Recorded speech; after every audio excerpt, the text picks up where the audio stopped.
very much, Lily. Thank you so much for organizing this. It's really wonderful to be here. And so I'm going to introduce our illustrious panelists first. So immediately to my left is Ingrid Rojas Contreras, who was born and raised in Bogota, Colombia. Her first novel, Fruit of the Drunken Tree, just published by Doubleday, is a New York Times editor's choice. Her essays and short stories have appeared in the New York Times Magazine, BuzzFeed, Nylon, and Guernica, among others. She has received numerous awards and fellowships from Breadloaf Writers Conference, VONA, Hedgebrook, the Camargo Foundation, and the National Association of Latino Arts and Culture. You are so young to have won all of those. How did that happen? She is working on a family memoir about her grandfather, a curandero from Colombia, who it was said had the power to move clouds. That's the best author bio I've read in a while. And to her left is Wayétu Moore. She's the founder of One More Book and is a graduate of Howard University, Columbia University, and the University of Southern California. She teaches at the City University of New York's John Jay College and lives in Brooklyn, like me. And then last but not least is Amitava Kumar, who's a writer and journalist. He was born in Ara in eastern India and grew up in nearby Patna, famous for its corruption, crushing poverty, and delicious mangoes. He is the author of several works of nonfiction and 2 novels, most recently Immigrant, Montana, described by Publishers Weekly as consistently surprising and hilarious, an inventive delight. He lives in Poughkeepsie in upstate New York, where he is a Helen D. Lockwood Professor of English at Vassar College. In 2016, he was awarded a Guggenheim Fellowship. So please welcome them all. This is like the Avengers of panels. It's a pretty formidable group. So I've asked each of them just to do a very short reading, maybe a 2-minute reading of their choice. So Ingrid, would you like to kick things off? Yes. So my novel takes place in Colombia, and there are 2 young girls who are living through the 90s in Colombia together. So this is one of their point of views. I am in the valleys of my father's farm in Boyacá. I am a little girl. The trees hum. Mangroves and mango trees and the coffee bush. I am crouching. I have found a bird's nest. They are learning to fly. If one falls, the mother will leave it, but I will save it. I hear the crack of a stick. The birds become silent. Before I can turn, a man is on me, gripping his hand on my mouth. I bite. I taste the dirt. I yell, "Papa, Papa, they're here." He hits my head with something hard and metal. I think, my father, my mother, my brothers, my sister. I wake up, and it is dark already. The sky is starred, and the chicharras are singing. The chicharras are loud. I see the tops of trees. I am outside. The air smells like burning. I sit up and see my brother Humberto beside me, bashing his head into the trunk of a tree over and over again. I try to get up and stop him, but I am held back. It is Mami holding me back. More brothers and sisters behind Mami. We're all sitting on the dirt, and I wonder why we don't have mats. Some of my little brothers are crying. My brother Humberto is still bashing his head. Mami says, "They took all of them, Pedro." I look around to see who's missing. My eyes are adjusting. Terrible for the eyes to adjust and see that it is my father who is missing. It is my oldest brother, Tobias, and the second oldest, Ricardo, who are missing. My eyes sting. Who took them, I say. But I know I don't need anybody to tell me, and nobody does. Humberto throws handfuls of dirt at the trees around us. I know it's the paramilitary who have taken my family. It's the paras who have come to our farm day after day, harassing Papi. Mami begins to wheeze. "Lie down, Mami, lie down," we tell her. We don't know what to do. We are so stupid, we fan her with leaves. Humberto says Mami is wheezing because when the paras burned down our house, the smoke of the house carried a spirit. Mami has swallowed it. That's what the wheezing is. He calls me Pedro. This is the last night anybody in my family calls me Pedro. Thank you.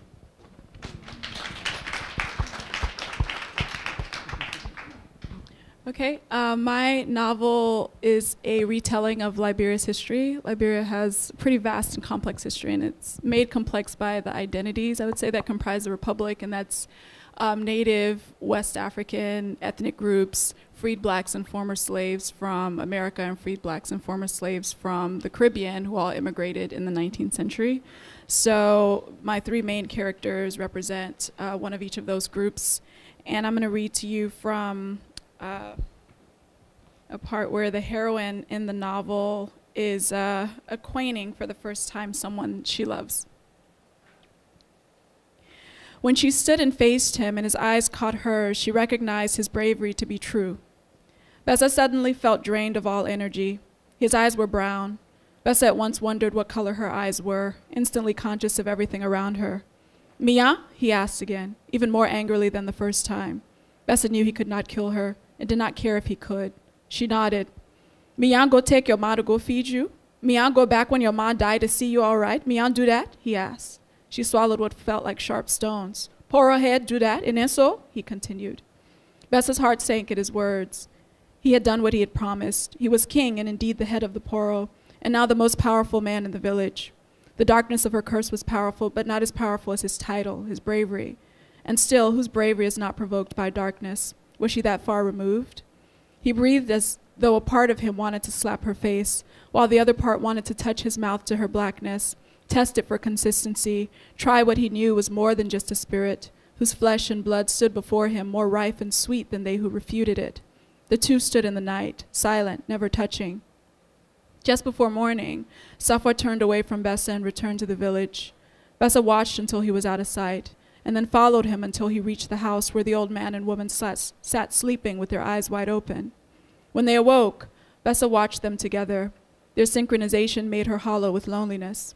She reached inside for thoughts of the forest and animals, for remnants of the lake's icy chills, but none could come to her rescue. Outside the window, Safwa was running around the village circle with his son, with no stain of the previous night, no lake, no extended stare. I'm not dead, Bessa said to the couple, who sat monotonously during their days waiting for sick villagers to knock on their door. The old woman answered, smiling. I live in, I'm not spirit. Bessa persisted and stared out of the window. The couple laughed. The old woman said, continuing to chew her tobacco. You live in now. Now you alive, she said. Every night, when the medicine man and woman went to sleep, Bessa went to the lake. Every night, Safwa followed her and watched her through the bush. He had kept his childhood promise, that he would protect her, that she was no different. She trusted the sound of the waves, the illumination of night before anything else. Fengme ke kamabe, fengme ke mube. Bessa heard the voice coming from behind the bushes in that deep certainty. She looked toward the bush, toward the siren. Fengme ke kamabe, fengme ke mube, Safwa sang to her. She touched her mouth as his voice came to her on the backs of those night flies, resting on her shoulders, licking her skin. We have nothing, but we have God. We have nothing, but we have each other, she sang with him, trusting him until morning came.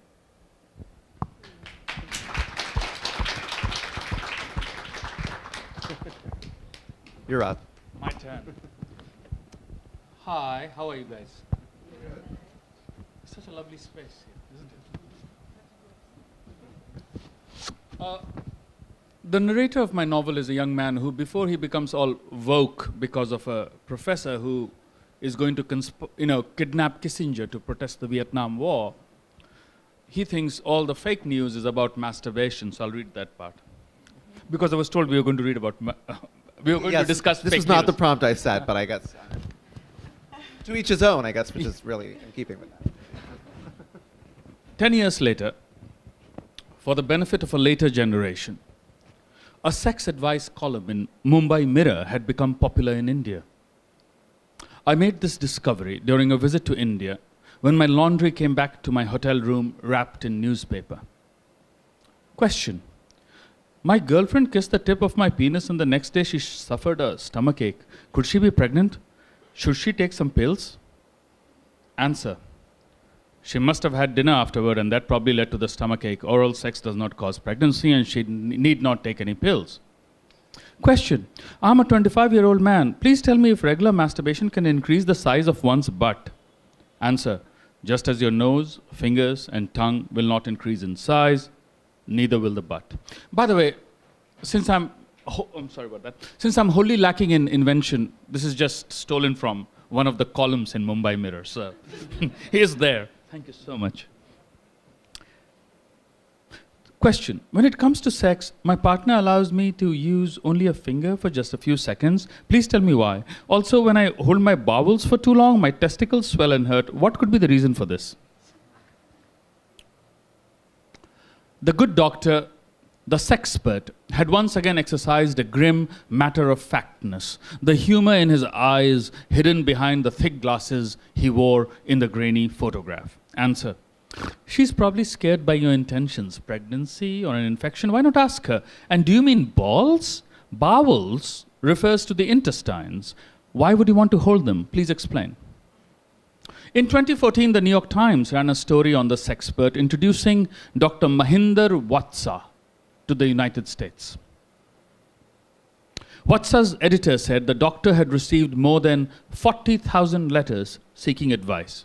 He had tried to promote sex education, but many of his own colleagues said it was pornography. Dr. Vatsa was the first to use words like penis and vagina in the newspapers. A reader filed an obscenity suit against the doctor, charging that the editors fabricated letters to increase readership. In response, the editor delivered a sack of unopened letters at the judge's table. He read them over the lunch hour and dismissed the case. Dr. Vatsa recently turned 91. I'll end by reading the last. The Sexpert column can now be read on the internet. There was nothing like this when I was growing up in India. At that time, if I could have written one, which letter would have been mine? The range of problems people present to the doctor is stunning. But yes, this one. Question: in the last semester, I failed one subject. My parents were worried and took me to an astrologer. He asked me to remove my pants. He said, the ejaculate after masturbation is equal to 100 milliliter of blood, hence my weakness. I am regretting showing him my penis. Please help. Answer: the astrologer is a hoax and completely ignorant of sexual matters. Masturbation is completely normal. Visit your college counselor instead to discuss your not doing well in one subject. Thank you. Dear Abby, this is not. So I'm very curious. All of your books are beautifully written, and each of them has a very kind of what I think of as a very specific structure to them. And Ingrid, for example, in yours, there is this counterpoint between the two young girls that you mentioned. In Wayétu and yours, there's a cast of characters that kind of, and they're fantastical elements that you sort of introduce into that story. And then Amitava in yours, it's kind of, if I have it correctly, it's almost like we're in the real time, almost seeing the kind of sentimental education of this narrator of your novel. So I'm curious, we'll get to our news discussion, but I'm curious to know how you made these specific choices, like creatively, to structure the books that way. So the first draft that I wrote had not as many Petrona chapters, which is the point of view that you just heard from. And so Petrona is someone who she's been displaced by the civil war happening in Colombia, and so she lives in Bogota, and she's living in guerrilla occupied territory. And the other character is this young girl Chula, who's middle class, and their two lives are so different from each other. You know, one of them is just going to school and is playing, what do you call it, like ditch dong something, when you ring a bell and you run away. Oh, dig yes, dog thank ditch. you. Yeah. So she's playing that, and then the other girl's life is, you know, what I read to you, and I was interested in how this is true of Colombia. If there's such inequality that your experience of the country would be so different, Right.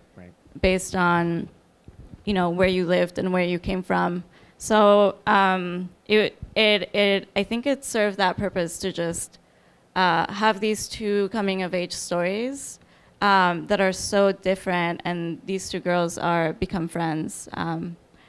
So they share some things, and then there's this gap between them that can't be bridged. And Wayétu, in your book too, I mean, we begin with a lot of these characters when they're young and kind of form, you know, they're being formed in a certain way, and and a lot of them they begin in one place and they end up in another. So I'm curious. Yeah, absolutely. So I finished the first draft maybe about 10 years ago in 2009, and initially it started off as an exploration of this story, this aphorism that I would always be told, which is my author's note, which is at the beginning of the novel. They would say, you know, don't hummock cats, Because remember, there was an old ma who she beat her cat to death, and the cat's ghost jumped to the top of her house and killed her, right? And so obviously that's traumatizing, but the other side of it was also just very curious. So I was raised hearing things like that. And when I was in undergrad, a friend asked me if I'd ever tried to write African fiction, and I realized I hadn't. A lot of my works pertain to, I guess, my cross-cultural identity more than my being African. And so I wanted to flesh out this story. I wanted to give the cat a personality and the woman a name. And after that, after writing that, which was about 15 pages or so, I began to think about, okay, so then what happens when the superstition of it all manifests? And that's when the main character is born. And then when she's exiled, I began to ask, okay, what's going on outside of her village at this time? And because it was mid-19th century or so, I knew that I then wanted to tell the story of Liberia, which can't be told without leaving.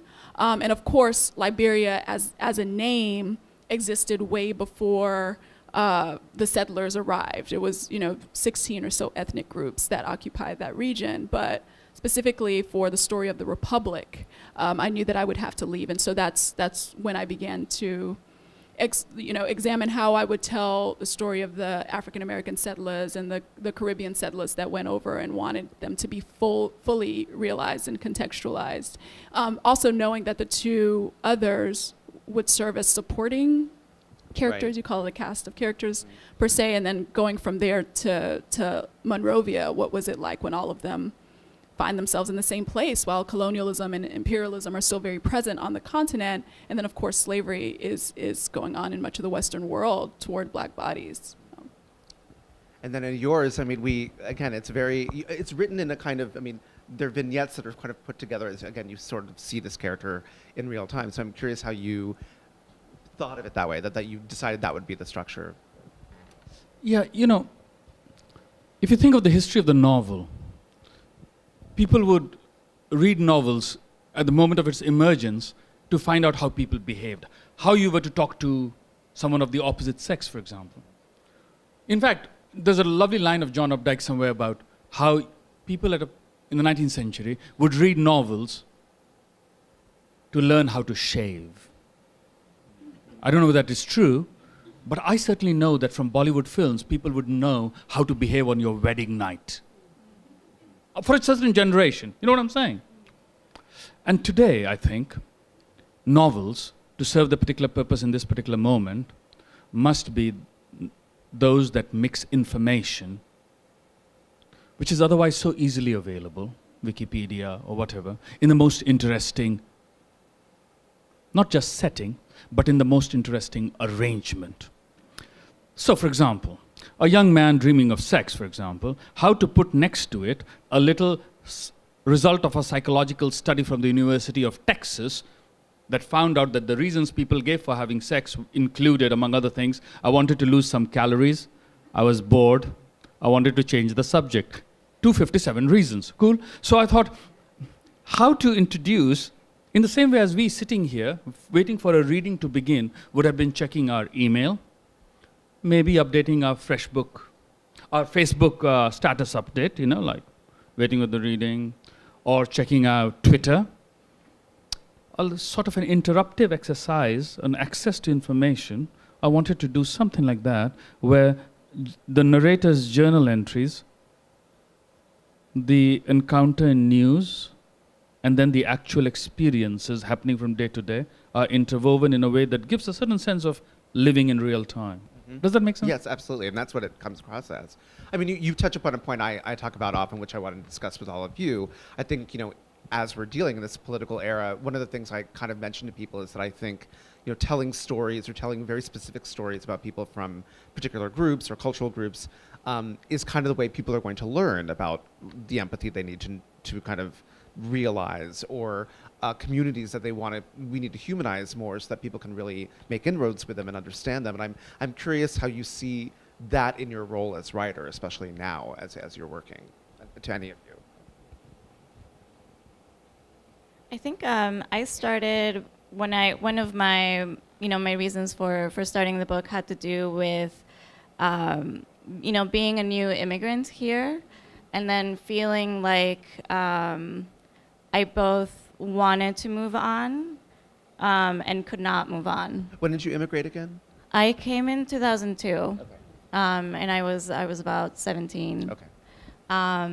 And there was also this pressure to kind of like start a new life, and this pressure to not look back. Mm-hmm.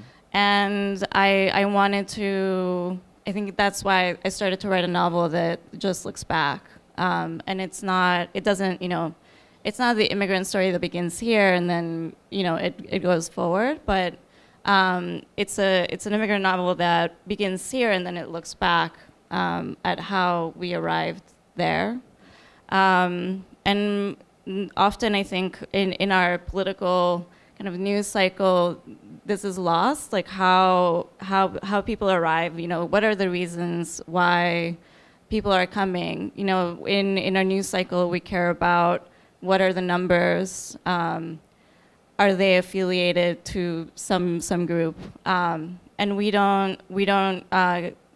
There's no news or there's no space in the news for hearing. Looking in depth to what are some of the constellation of reasons of why someone might leave their country. So books are wonderful in that way. They can expand into that thinking. Sure. Mm-hmm. Either of you, was there? You go first. Yeah. I need to take 5. Okay. I can relate to you in wanting to sort of explore a part of my identity that I didn't necessarily feel connected to outside of my home, because my parents did what they could to tether us to Liberia and Liberian culture, but for the most part I was raised in the outer suburbs of Houston, very white, very conservative, and everything that I was hearing about my home at the time mirrored actually contemporary dialogue around shithole countries. And so I definitely knew that when I became an artist and began to explore literature, that Liberia was somewhere that I was going to go to. I do think that when you are an immigrant, there is, especially an immigrant writer, there's a bit of resistance to telling that story. There's a resistance to telling this, because then you don't want to be seen as like the representative of everyone from where you're from. And so I think initially I may have been resisting it, and that's why it took me so long to even explore African literature. But then when I did arrive there and realize that not only is it important for me, but then also going home and being able to see the responses of people back home, that was something that was very spiritual and showed that there is definitely a lack. Because Liberian culture is close to, even though I wasn't reading about it in school, it's very close to American history, so rooted and based in explorations of Black identity from early 19th century to Reconstruction or so. And I would have friends who would ask me questions about, or not ask me questions, but would make statements like, well, I don't have a place on the continent. And I was like, well, that's what Liberia was at a time. It definitely was that. And of course, now in the age of 23andMe and DNA testing and people making those trips back home, presenting what this experiment was like when you have Black bodies from all over the world placing themselves somewhere on the continent, what happens in that space. And so I knew that the story was something that I needed to tell, and so I stopped resisting and felt led to tell it. Yeah, that's why there's this kind of coming together over the course of that book, yeah. Are your thoughts collected? Yeah. They should respect my age, you know what I'm saying? It's a little slow. My narrator, wanting to humanize, wants to express himself, I guess. If he's humiliated at the visa counter and thinks he's being reduced to a non-entity, or he's being asked, did you want to come back? He thinks in his head thoughts like, did you, wait a minute, I say, did you, the first time you went to the moon, but did you get a visa when you first went to the moon? Fuck the moon. Tell me about Vietnam. Just how precise were your plans there, you asshole? That sort of thing. That's the character in my book. I have a slightly different position, a little distant from it, and also I wanted to humanize. A more wicked notion was, you don't humanize by giving a face or having needs. When you read stories about the border, for example, people will say, instead of numbers, let's have faces. And so you'll have a name, and you'll have a story, a little backstory. And my wicked idea, if I'm calling it that, was, how about granting someone humanity because they want to be in love, or they want to get laid, or something like that? So I wanted to take that risk of doing that. So a little bit more risky enterprise of humanization. Because my claim in the very beginning of the book is, when you see the unwashed masses standing in lines at JFK, you don't think, what are the words that person has whispered in the ear of their lover, you know? You only say, that person is going to take away my job, or something like that. Does he speak English? How far as it goes in sociological inquiry. It's not about the depth of their desire, or the nature of their desire. So it's just throwing that into the mix as a crucial part of humanization. Kind of defining people by their emotional map in a way, you know, that way, yeah. Or transgressive emotional. Yeah, right. Are there, I mean, not that if you don't have to delve too deeply, any of you, into what you're working on now, if you don't want to, but I'm curious, again, in the past couple years in particular, has it changed the way you write character? I mean, has it changed the way you envision the characters you're writing? Do you feel a kind of political call to action? Do you feel like you have to be even more circumspect in how finely you delineate somebody's character to kind of make it the most effective? Like, how generally has it been a challenge? Has it been exciting? Has it been infuriating? I would say not with my current novel, but in something that I'm working on now, where it is a black woman. It's speculative fiction. She's the heroine, but she is somewhat of a villain. And obviously, black women have been villainized in literature before. Toni Morrison has done it. Octavia Butler has done it. But I feel a pressure, and I would say perhaps even a fear, to perpetuate any image that isn't in line with this narrative of black girl magic, and making sure that we're just very careful with how we're presenting ourselves and what we're putting out there. And I think as an artist, and also a woman of color and also a black woman, there is definitely a balancing act, right? Like, how do I balance being true to my art and having the freedom to write these very varied and complex characters who are not always good, but then also being mindful with where we are in sociopolitics in our country right now, and how important representation is, and not wanting to add to the canon of the villainized black woman. And the idea of, like, Octavia Butler, for example, her work can be very political, but it's by way of a certain form or genre that allows her to do maybe even more than you could if you were writing just straightforward. Agreed.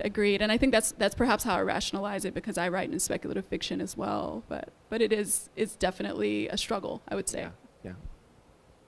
I've definitely felt I've written op-eds about immigration, and they've felt very necessary when I was writing them. Creatively, I keep running into these moments that seem like they're normal moments, and then they become political suddenly.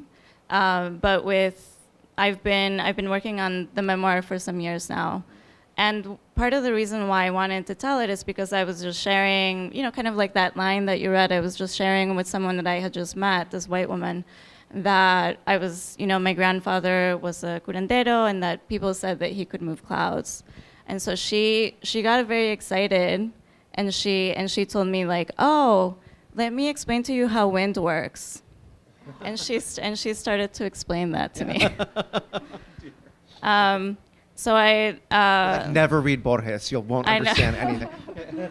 So I think that there's even in the most unexpected, just seemingly benign conversations, you can run into these problems that have to do with representation and not having enough representation for our stories.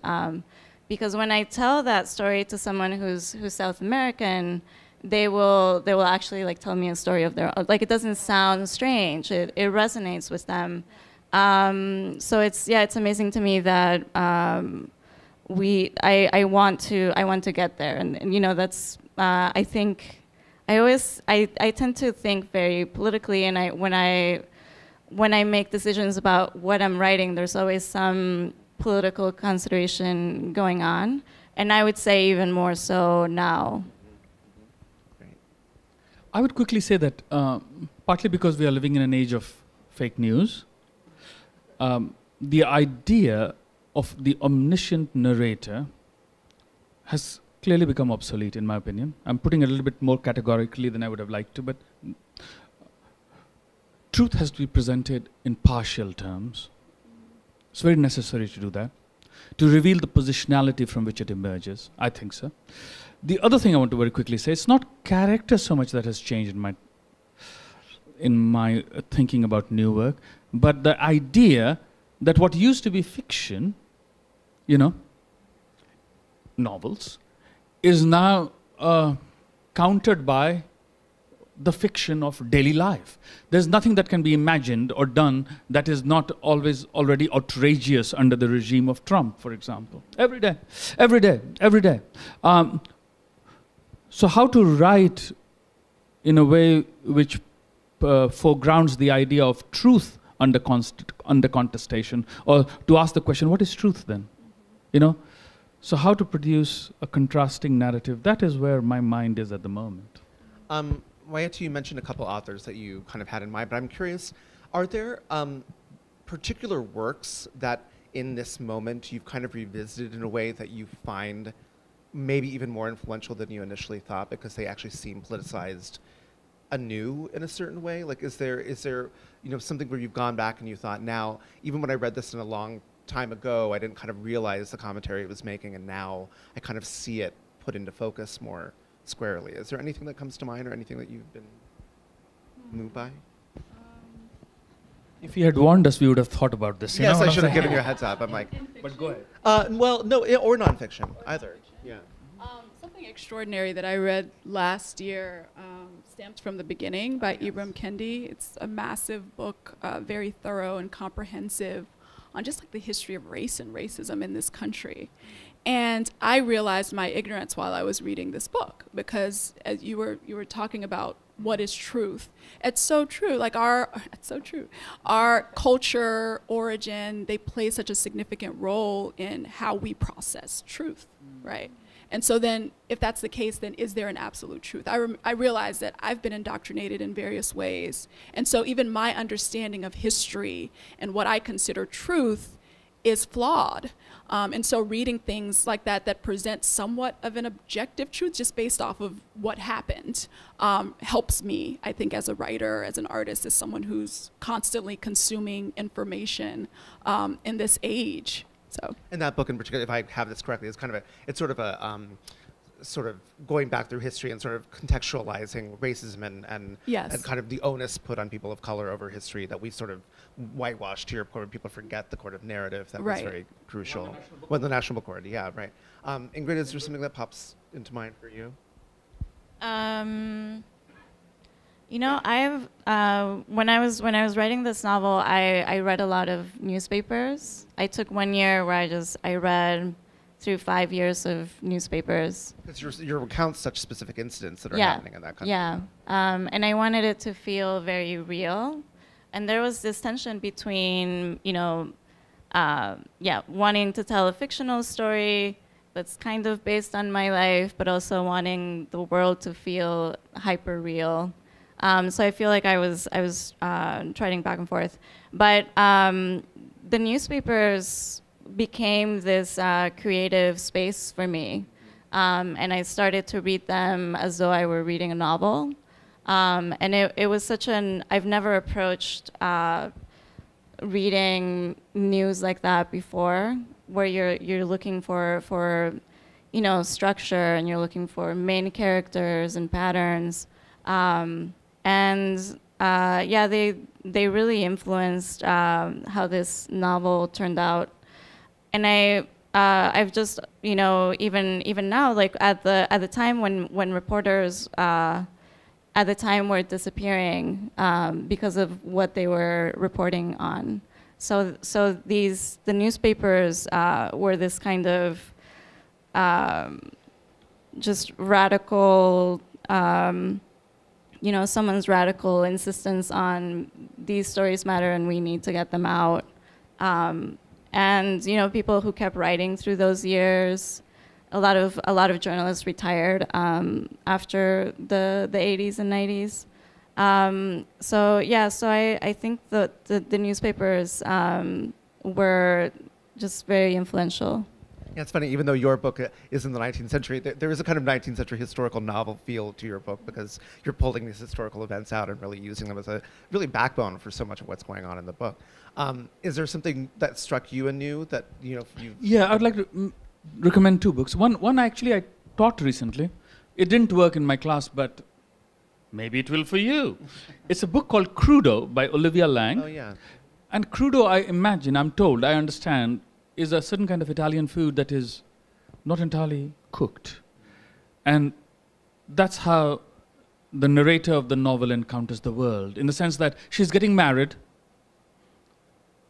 and people are saying things like, oh, Bannon resigned, at the wedding ceremony, They're looking at their phones and saying these things. So it is an idea of the world as it is being played out, and its intersection with her sexual personal life.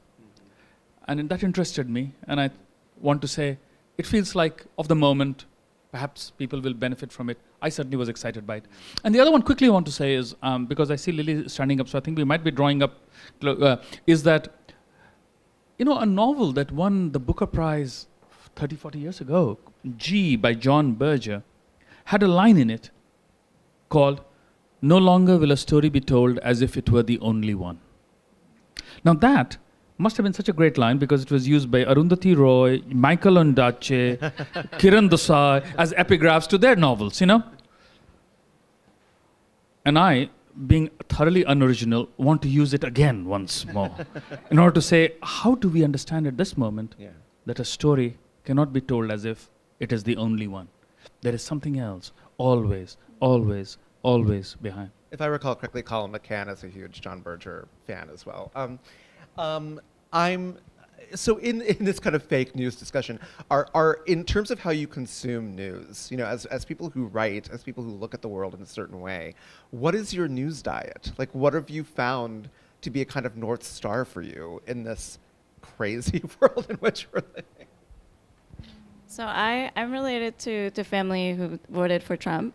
And one of the things that they told me was that I was brainwashed by the New York Times. And I had, a New York Times subscription, and then I started to read it imagining that it was all fake news. And it was such a bizarre experiment. I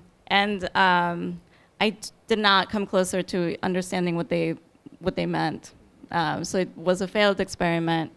Is that why Trump calls it the failing New York Times? Yeah. Right. This is why. But I read the New York Times. I've been doing a lot of travel recently, so I've been watching a lot of C-SPAN because it's the only. It's like a crime procedural now. Yeah. It just seems, I don't know, like the pure thing. And I like to read The New Yorker. And then I read the Colombian newspaper, and so I read about what they think is happening here, and that's also interesting. Is there any particular insight from that you found illuminating? I mean, it's basically all the articles are just like, what is going on over there? And you're like, I don't know. I don't know. None of us know. I don't know. Wayétu, is there anything that you kind of turned to kind of keep yourself sane and on the straight and narrow? I think I went through a period where I was binging in news. I just wanted to read everything. What is going on? What is happening? What are the perspectives? What are we at risk of? And then I stopped, and I would say, okay, well, no, I can't read any news. But then I found myself out of touch. So I'm with you with the New Yorker and the New York Times. But then I balance it with the Fox News Facebook comment section, because then that sounds like torture. You sort of see like how these people are thinking. It's like Gladiator over there. Outside of this bubble that we are very, very much in, living in New York City. And you sort of get real-time responses to the New Yorker and New York Times articles that I love so much. It's like, oh, this is what's going on. This is what they think. So, yeah. I really admire the people on Twitter who follow people I would never follow. You know, like the most right-wing people, the most stupid, who have the most comically delirious conspiracy theories in their mind. And I don't have the courage or the stamina or the nerve to do it.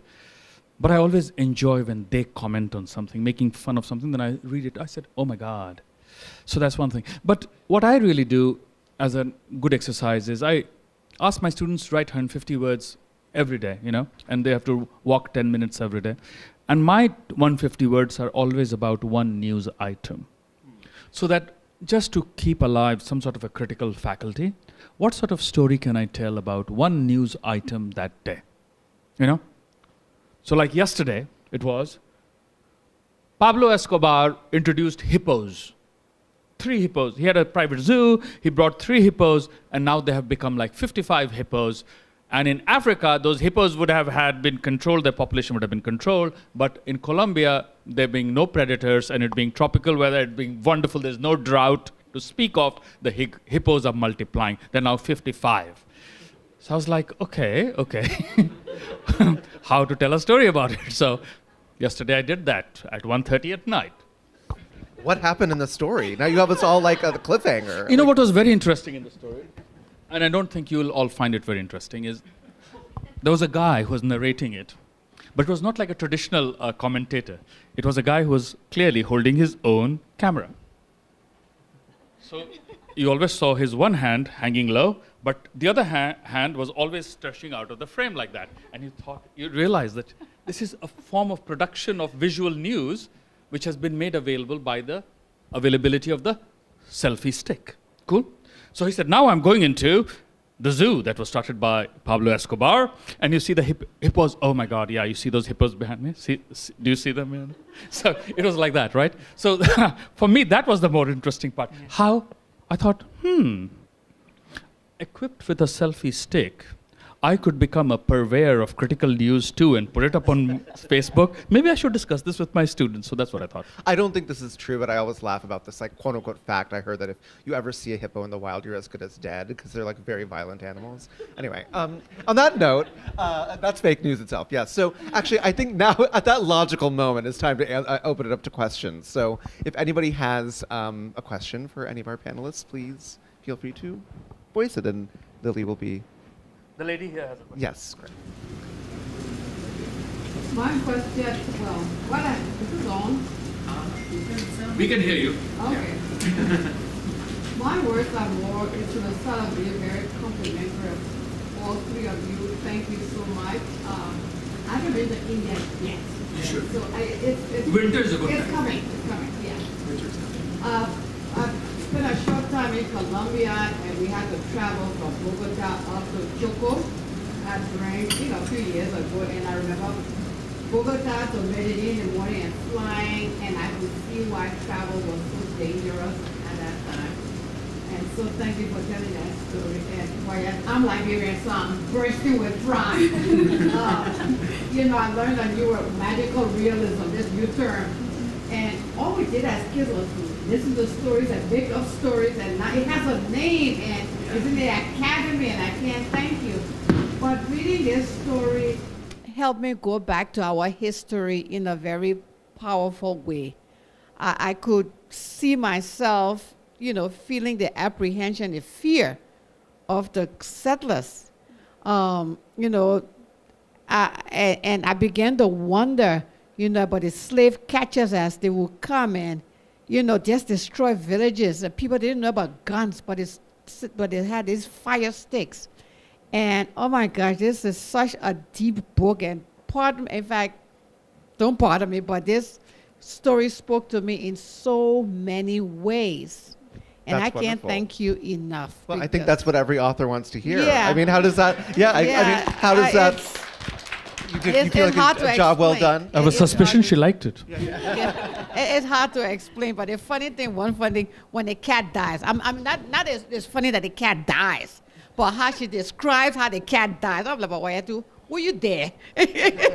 Go be a mother and close his eye and die. Did you see it? thank you. Congratulations, all three of you, and I look forward to your work. Thank you for that. Thank and you. how does it? I mean, have you had a particular connection with Liberian readers that you know where it's been? So about a month ago, I was in Liberia, went to Monrovia, and did a few readings there at the U.S. Embassy and at some places downtown as well.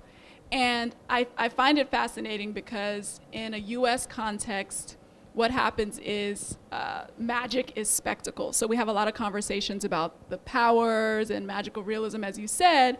But in Liberia, because, as you mentioned, this is something that's very culturally organic, we all heard stories like this. And so I got no questions about the magic, no questions about genre, speculative fiction. All the questions were about the history. All the questions were about the love story that was unfolding in the book.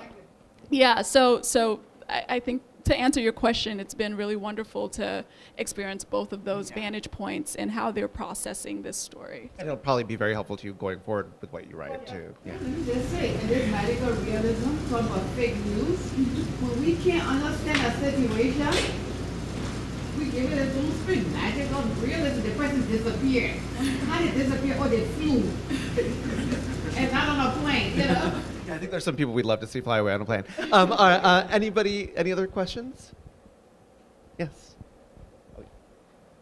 I don't have any questions. I have more a comment for Ingrid. I'm also from Bogota, Colombia. I've been living here in the States for the past 25 years. And reading your book has been a quite experience. It's amazing the way that you write, but also it has waking up a lot of wounds that I had when I lived in Colombia. And all those memories came to my mind. Reading every page has been beautiful, yet painful. So I haven't been able to finish the book because I have to stop sometimes and I need to think about this and all the memories. But thank you so much for writing it so beautiful. This is the best audience ever. I feel like, yeah. I mean, have you had similar reactions from people where the political nature of it is kind of? It's been really wonderful. It's a sad story, and I have I've had Colombians come to readings and they've read the book, and I've heard from Colombians who they were born here, and so their parents don't talk about why they left. So the novel is kind of like their first understanding of what maybe their family is not saying.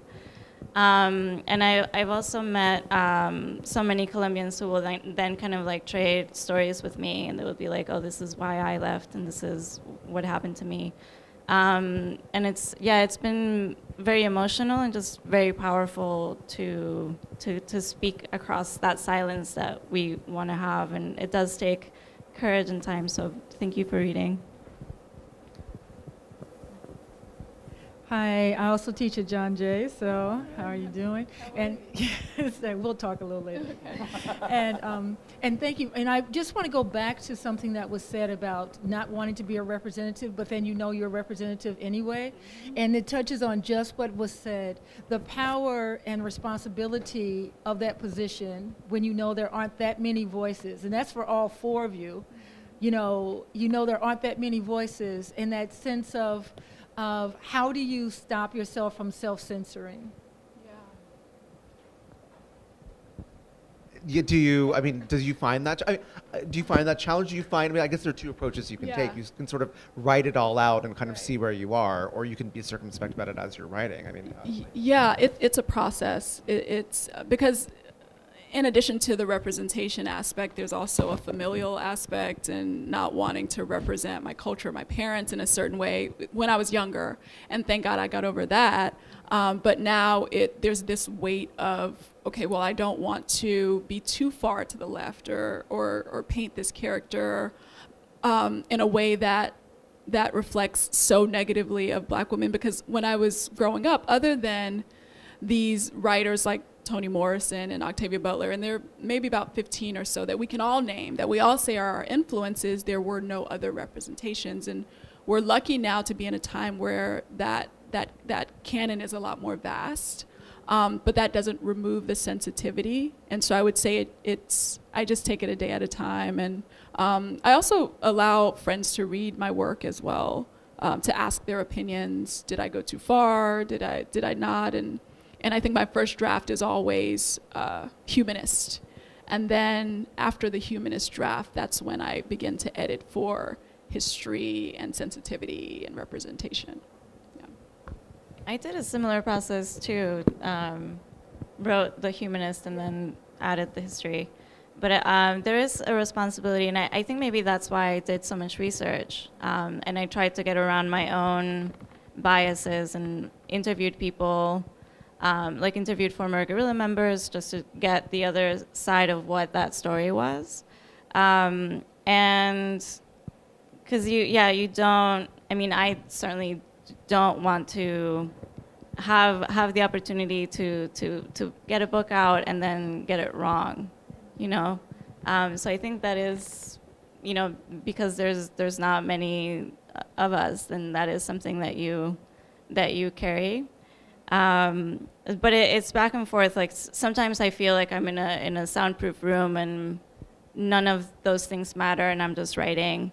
And then other times I'm, you know, worried about it and I'm like triple checking everything. And I will give one caveat. That's why I genuinely enjoy books that were published on the continent. There are maybe 5 to 10 publishers there: Cassava Republic, Golden Baobab, Kwani Trust, Kweli.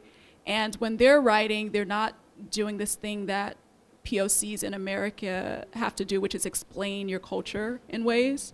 They're publishing and they're focusing on story. The book that came out recently that I really love, My Sister the Serial Killer, Anastasia Brothwaite, is very much in that vein of being for almost the African reader, because you're not necessarily explaining, it's just a story that happens to be on the continent about 2 sisters, one of which is a serial killer, as opposed to sort of leaning into the immigrant narrative or the origin story or the history. And so anytime that I want to snap out of it or step outside of that mold, I will indulge literature that I know was published on the continent, and I think that makes a difference as well. And Amitava, I would venture to say that most people who encountered this latest novel in particular haven't quite read a novel by a South Asian writer that's written in that style. I mean, thank you. I'm taking you out for dinner later on. I don't happen to entirely agree that there aren't enough of us. In fact, you can't throw a stone without hitting an Indian writer. Actually, especially if you go to Brooklyn, you can't throw a stone without hitting a Booker winner Indian writer. You know what I'm saying? I'm exaggerating a bit, but that's the truth.